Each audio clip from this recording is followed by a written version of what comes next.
Hello, my name is Chris and I will review the 2019 Volvo S60, Volvo's entry sports sedan.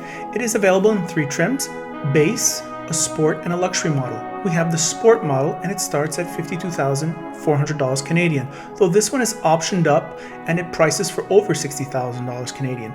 Volvo calls its sport model R design. Volvo styling has taken a quantum leap in the last years, and this really looks like a sports sedan. Take a look.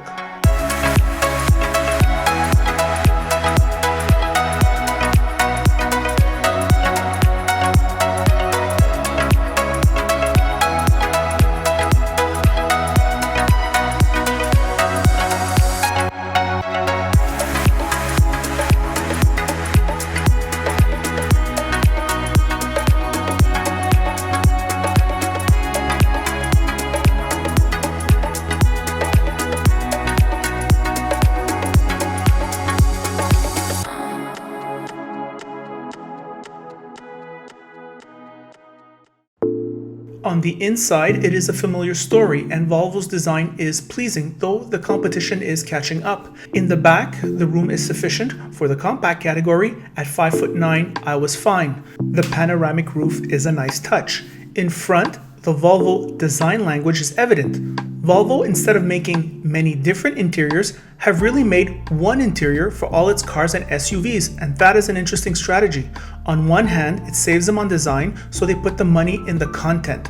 Surely, these Volvo sports seats are the result, with a sporty appearance of discomfort, but when sitting in them, they are supremely comfortable and adjustable. A credit to Volvo. The quality of the materials, the haptic quality of the interfaces, and the fit and finish are mid-pack and are not always quite up to the pricey German rivals' rock-solid feel.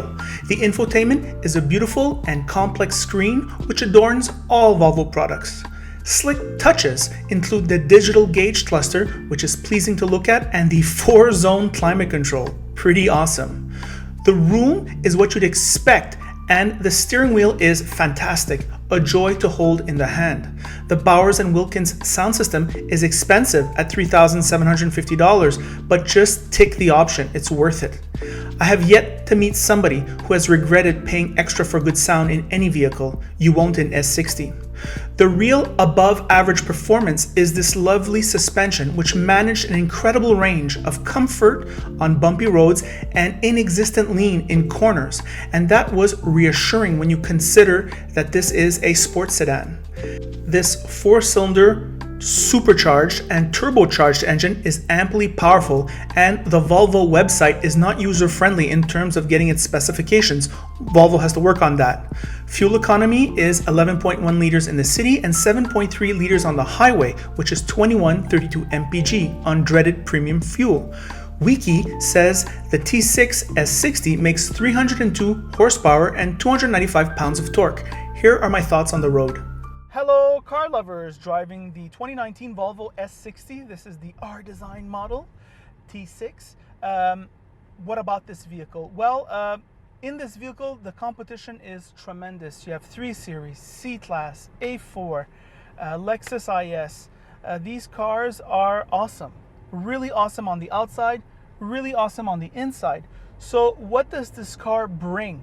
Well, first of all, it does everything right. That's the first thing. The exterior styling is beautiful. It's got nice lines. It's the right height, it seems. It's the right size. Really nice on the exterior. On the inside, it has this minimalist styling that's familiar for anyone who's driven a Volvo. This interior appears on every Volvo I've ever driven, so at least it's familiar to me. Volvo focuses a lot on the large infotainment screen with hardly any buttons. You could say that's a good thing. It does have a minimalist style when you're looking at it. However, when you're using it, I find it's a mess. I will say this, it is getting a little bit more easy the more I use it. So at least there's that, but the learning curve is steep. Nice, fat, thick steering wheel. These seats are very comfortable. Volvo tends to make very comfortable seats. Ross loves Volvo seats.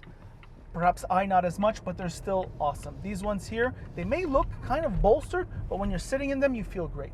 So that's quite an achievement. Holds you in place, yet not uncomfortable. Pretty awesome.